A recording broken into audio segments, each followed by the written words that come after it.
Rupert Murdoch is what God meant when he created a media executive. Propagandist.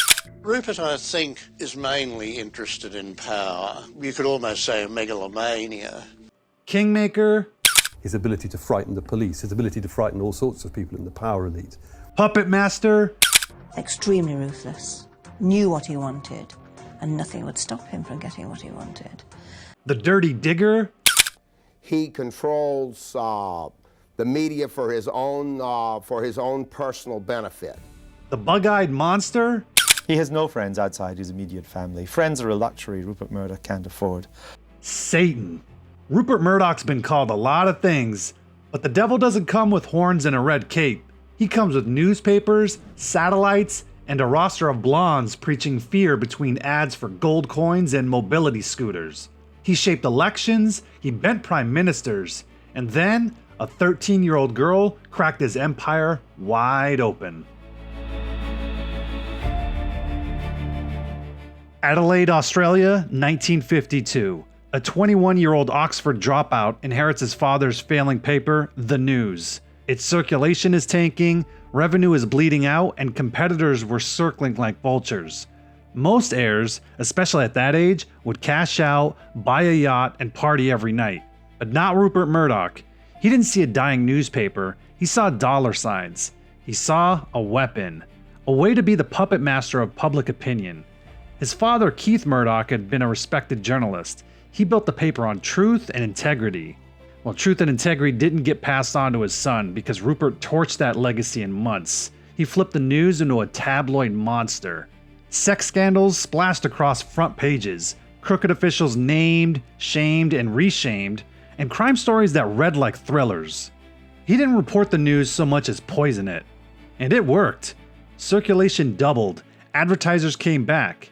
By 1969, he conquers Australia, owning newspapers in Sydney, Melbourne, and Adelaide. But that wasn't enough. He wanted more. He wanted London. Enter The Sun. Cheap, loud, and trashy. Under Murdoch, The Sun was a toxic cesspool of tabloid journalism. They sold lies with over-the-top headlines, and they sold sleaze with their page 3 topless models.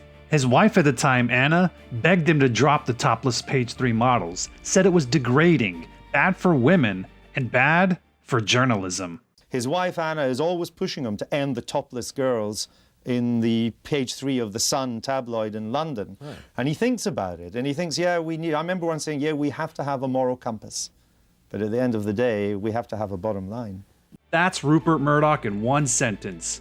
Profit over principle, every time. Now here's the genius, if you want to call it that. Murdoch realized something that would define his career. The product wasn't information, it was emotion. Fear sold better than facts, anger built better loyalty than the truth. If you can make people feel, you can make them follow. And this is where Murdoch perfected his formula. He sold papers by pandering to the working class, but let's face it, he never really cared for them. They were just pawns in his game. His real target wasn't the readers, it was politicians. Because in Murdoch's world, you warp reality for your audience to gain leverage over leaders, and then you use that power to get what you've always wanted, money and control. It was a formula he began tinkering with here. Even Prime Minister Margaret Thatcher needed the Sun's endorsement to win elections. By the 70s, Murdoch had conquered Australia and infected London. But what he really wanted was America. Murdoch landed stateside with a shopping spree, snapping up the San Antonio Express-News, New York Magazine, the Village Voice, and the Boston Herald. But the early crown jewel was the New York Post, where he imported his trademark blend of gossip, outrage, and trash.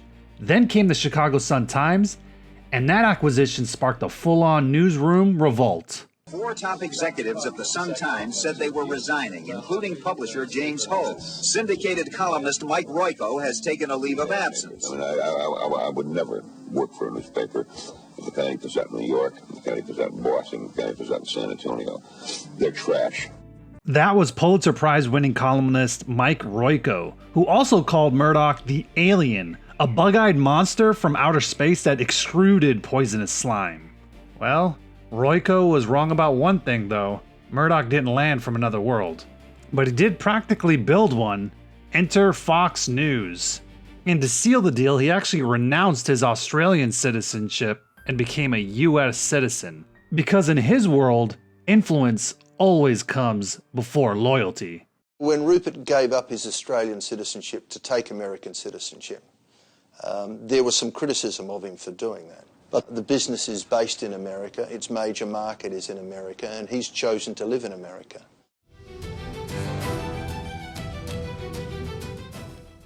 By the 90s, Murdoch's tabloid media machine was unstoppable. His tabloids even bragged about swinging elections.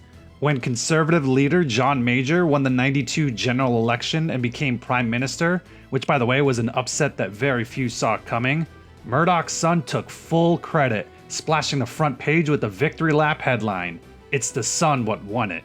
Not exactly subtle. Politicians groveled before him. Tony Blair flew to Australia to kiss the ring. The guy didn't really have any integrity anyway, so that's really not saying much. But the rule was simple: support him and get crowned, or cross him and get destroyed.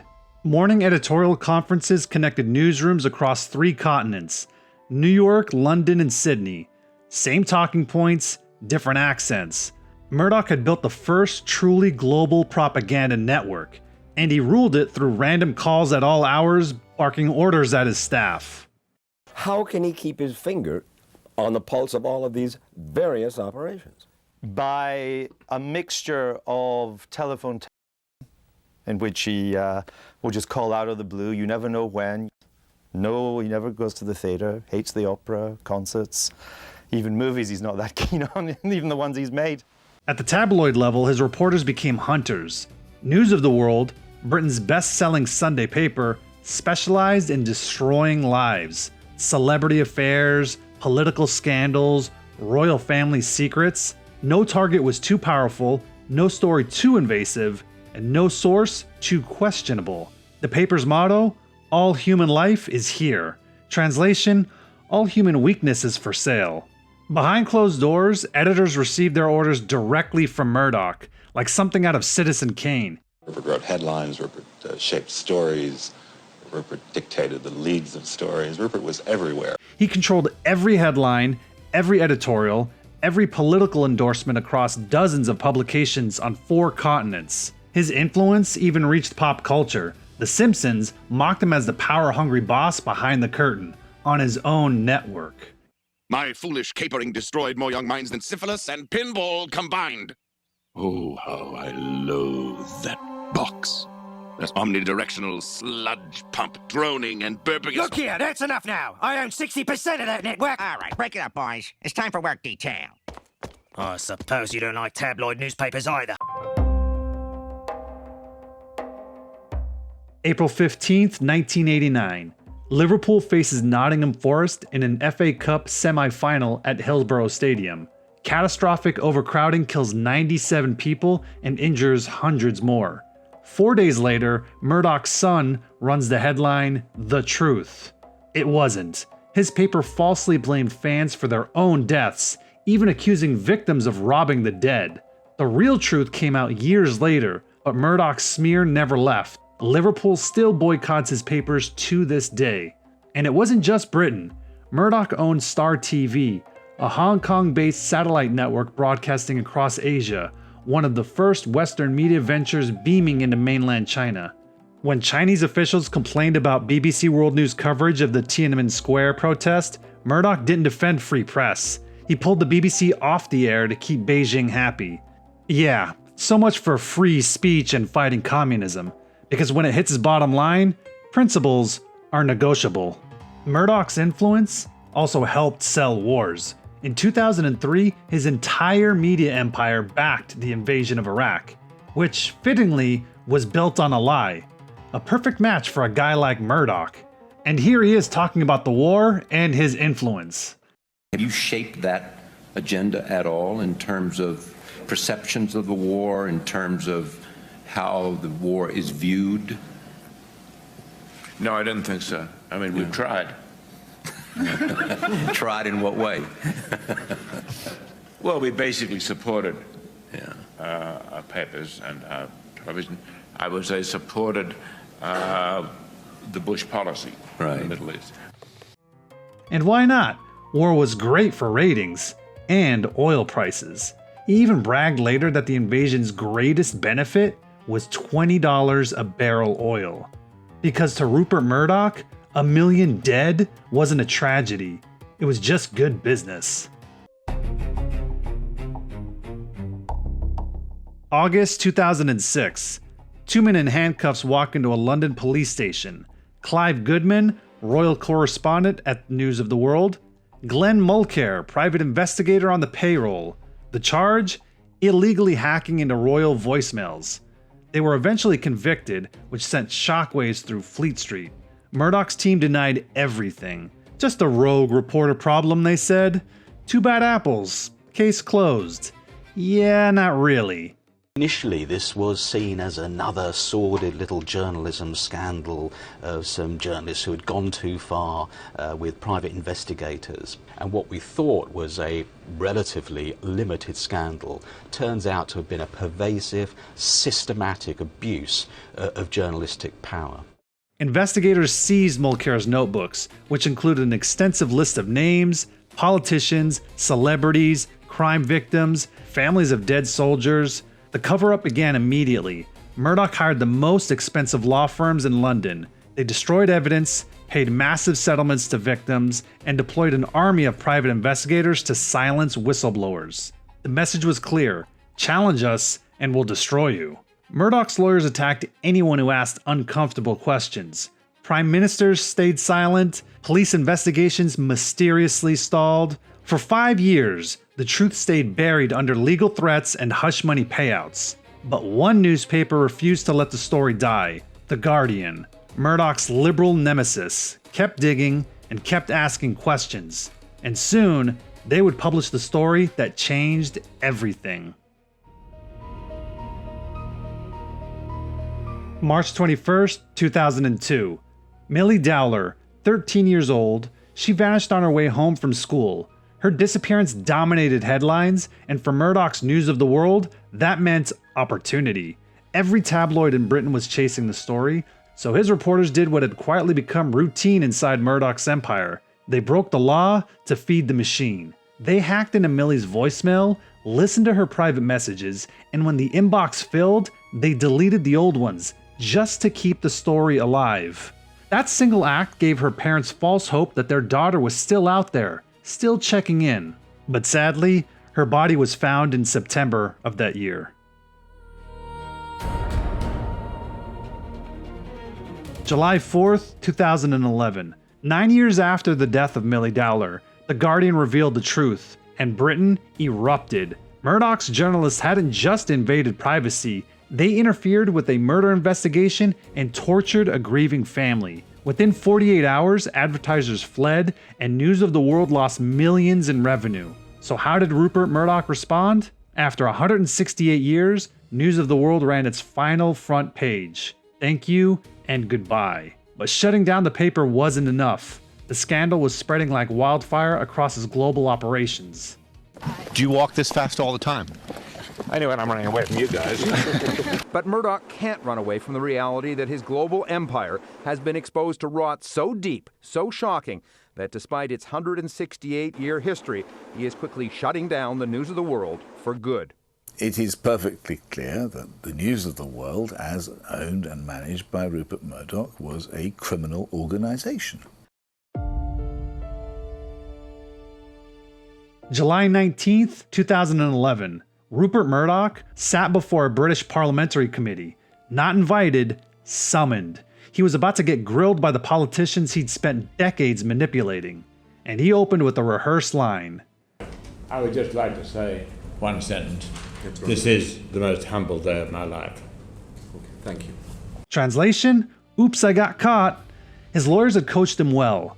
I don't recall. I wasn't informed. That was handled at a lower level. His son James took much of the heat, apologetic and careful, while Rupert played the doddering old man routine. That's right, Rupert was willing to throw his own son under the bus so long as he kept control. And then mid-hearing, someone actually tried to pie-face him. An activist charged at him with a plate of shaving cream before his then-wife, Wendy Dang, went full-on Dikembe Mutombo and smacked it away with her bare hand. Outside that room, the consequences were multiplying. The Metropolitan Police launched Operation Weeding, their largest phone hacking probe. Dozens of journalists arrested, executives charged, internal documents suggested senior figures knew far more than they admitted under oath. Rebecca Brooks, Murdoch's protege and former News of the World editor, was arrested at her home and later charged. Andy Coulson, who'd gone from editing the tabloid to becoming UK Prime Minister David Cameron's communications chief, was arrested and convicted of conspiracy to hack phones. After decades of lies, manipulation, and what were once dirty tricks, but now straight up illegal tactics, Murdoch's empire was bleeding talent and cash. The headlines screamed his downfall, and his enemies cheered. It looked like this was the end. Things looked really bad for Murdoch, but he survived. Of course he did. Well-connected, ruthless billionaires usually do. Then you say, well, how come they got away with that crime? So in a small way, you look at the press regulator, so they did nothing about it. Then you look at the police, they did nothing about it. And then the next thing is you look into the most important area, which is government. A long history of our elected governments, these supposedly democratic governments, allowing Rupert Murdoch and his network to influence them in a way that ordinary voters have no chance. The fallout from the phone hacking scandal was pretty bad. Top police officers resigned in disgrace, and some in Parliament even stayed quiet. And while the scandal did end News of the World, it also exposed Murdoch as a powerful and power-drunk bully that used lies, money, and fear to get what he wanted. And the timing couldn't have been worse for him, because he was about to get something he always wanted. British Sky Broadcasting was Murdoch's crown jewel in waiting, the UK's pay TV empire. Sky Sports, Sky Movies. Murdoch had already owned 40% and wanted the rest, which would have given him total control over what Britain watched and how they paid for it. But the phone hacking scandal blew that dream to pieces. Public outrage and political pressure forced him to pull the plug. It was the first time in decades that public disgust actually stopped Rupert Murdoch. What should have been his greatest power grab became another blow to his empire. Then came Dominion, a voting technology company accused of... Nope, not touching that. Let's just say that Murdoch settled the lawsuit for a reported $787 million, the largest defamation payout in US media history. And here's the irony. Even that near billion-dollar blow didn't stop his media empire. He kept going with record viewership.